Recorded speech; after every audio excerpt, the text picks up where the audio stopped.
Hey guys, welcome back. In our channel, I make healthy substitutions and cook tasty and delicious food to avoid processed food and stay healthy and fit. So please consider subscribing our channel if you are new here. And today I'm going to show you how to make this beautiful and delicious alternating chocolate and vanilla cake with beautiful layers of chocolate and vanilla. Look at the texture of our buttery chocolatey vanilla cake, though we used whole wheat flour instead of all-purpose flour, and this is so satisfying. So without wasting any time, let's get into the video and see how to make this beautiful and delicious cake. To start with our recipe, here I have all the ingredients and 2 eggs that are at room temperature. Always use the eggs that are at room temperature for baking cakes. And I have taken 1 cup of warm milk and 2 tablespoons of baking powder. Here I have also taken 1 stick of butter. This is also at room temperature. This butter should not be melted but just be at room temperature. Here I have 1/4 tablespoon of baking soda and 1 3/4 cups of whole wheat flour. Here I am replacing all-purpose flour with the whole wheat flour, and 1 cup of organic raw sugar. This organic raw sugar is not processed, so this is comparatively healthier than the normal sugar. Here I have 5 tablespoons of unsweetened cocoa powder. You may take whichever brand you like. And here I have taken 3 tablespoons of coconut oil that is melted, but you may use any oil whichever is available with you. Now here we have 1 cup of warm milk. So to this 1 cup of warm milk, here I am adding 1 tablespoon of vinegar and give it a good stir and leave it aside for 5 to 10 minutes so that buttermilk will be formed. Now here with this all the ingredients are ready, so let's take a mixing bowl and let's start working with the flours and the wet ingredients. Now take the butter that is at room temperature and transfer to the mixing bowl. Here I am adding 3 tablespoons of oil that we have taken. Add this to the butter and whisk the butter until it is fluffy and frothy. Now scrape all the sides and start beating the butter again until it is very frothy. Here at this point I am breaking an egg and I am transferring this egg to the butter and beat this until the frothy texture is obtained. So I'm not adding both the eggs at a time. I'm working with 1 egg and then later move on to the second egg.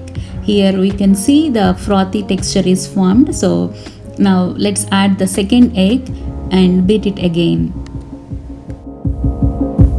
After beating the butter, oil and eggs to a frothy texture, now here I'm adding 1 cup of raw organic sugar, and as this sugar is very fine, I'm not making this into powder. So I'm just adding this directly without making any powder. Now beat this so that the sugar also combines well with the butter and eggs. After beating this wet ingredients, here you can see the color also changed to white. Now at this stage, here I am adding the prepared buttermilk. Now pour this buttermilk to this butter, eggs and sugar and give it a good mix so that this buttermilk also combines with all the wet ingredients. Now here I am beating all the wet ingredients again for about 1 or 2 minutes with the hand mixer, and then now at this point I am adding 1 tablespoon of vanilla essence and give it a good mix. Now take a sieve and transfer our measured 1 3/4 cups of whole wheat flour to the sieve. Along with this whole wheat flour, here I am adding in 2 tablespoons of baking powder and 1/4 teaspoon of baking soda and 1/4 teaspoon of salt. Now mix all the dry ingredients and sieve through. Sieving like this helps in creating aeration of the flour so that the batter is little fluffy and the cake also turns fluffy and spongy. So now here after sieving half of the ingredients, now give a good mix and then sieve the second batch. Make sure you're not sieving all the dry ingredients at a time so that we can avoid forming lumps. Here you can see I'm sieving the second batch of the dry ingredients and breaking the lumps of the baking soda that are here. So now after sieving the dry ingredients, here I'm mixing this in one direction so that the dry ingredients get mixed up with the wet ingredients. Now at this point, beat the batter with the electric beater for about 1 or 2 minutes, and you may notice that this batter is almost thick and buttery moist. Also, this batter may seem like it's about to separate, but it's normal because of the acidic components in the buttermilk. Here you can see our batter is ready. So now I'm going to divide this batter into 2 equal halves so that one portion is vanilla flavored and the other portion is chocolate flavored. Here you can see I made this into 2 equal halves in 2 separate bowls. Now to one bowl I am going to add unsweetened cocoa powder that we have measured for about 5 tablespoons and kept in the beginning. Now take this 5 tablespoons of unsweetened cocoa powder and add half a cup of warm milk and give it a good mix so that this cocoa powder combines well with the milk. Make sure no lumps are formed in this cocoa powder milk mixture. Here you can see the liquid is clear without any lumps. Now add this cocoa powder to this batter and give it a good mix. So now we have 2 batters. One is vanilla flavored batter and the other is this chocolate flavored batter. Give it a good mix so that this chocolate combines well with the batter, and here you can see this is well combined.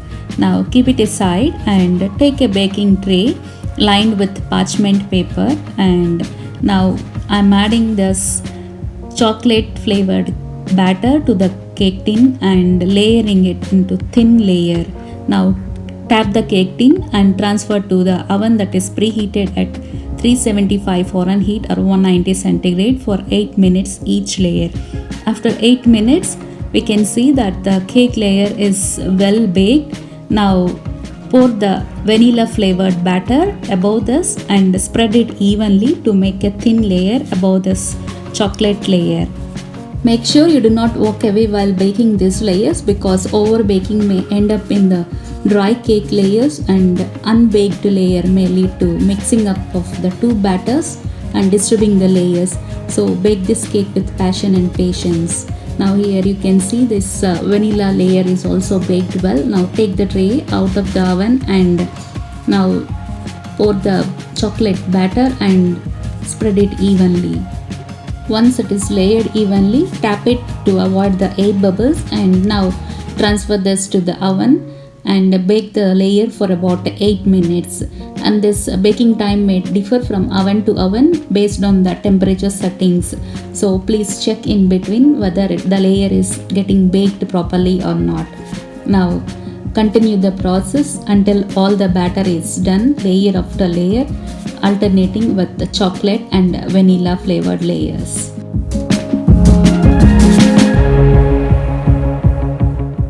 Finally, after the batter is done baking in layers, check if the cake is baked properly by inserting a knife in the center of the cake.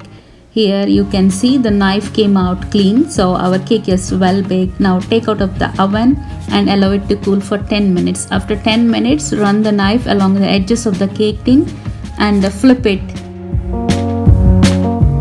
Now remove the butter pepper and then transfer this cake to the cooling rack and allow it to cool completely for about 5 to 10 minutes. Meanwhile, while the cake is getting cool, let's make the chocolate ganache. For this, here I have taken half a cup of chocolate and I'm breaking this. I also added half a cup of chocolate chips and 2 tablespoons of butter that is at room temperature. So here I have total of 1 cup of chocolate and 2 tablespoons of butter. Now I'm adding this heavy whipping cream to this. So I measured half a cup of heavy whipping milk and I'm boiling this milk. Once the heavy whipping milk is boiled, now transfer this to the chocolate chips, chocolate and butter and give it a good mix. Make sure the chocolate is completely melted with the whipping milk without any lumps. In case if you feel that the chocolate is not completely melted, you may melt it with the double boiler method also, but here this chocolate is nicely melted and combined with the whipping milk. So now take a stand like this and transfer the cake over the stand. Now pour the melted chocolate ganache over the cake and spread it evenly. Make sure you keep a plate underneath so that the melting chocolate may drip over the plate. You can see here the chocolate is dripping over the cake onto the plate. Now leave this undisturbed until the ganache is set properly. Once the ganache is set properly, trim the edges of the cake on all sides very carefully like this to make the beautiful layers of vanilla and chocolate visible. Here you can see how beautiful layers we got. If you love to bake and have some time to experiment, bake this cake that's perfect for any occasion. It's delicious, it's soft, and it's chocolatey with perfect glaze on the top. So friends, please do try making this and do comment how you like it. If you like my recipe and if you are new here, please subscribe to our channel and press the bell icon and stay tuned for more healthy and interesting recipes. Here you can see the perfect texture and beautiful pattern of a delicious soft chocolatey cake. So friends, treat yourself with this cake that is made with all healthy substitutions and make your day beautiful. This is Rupa signing off for today and see you in the next video. Thank you.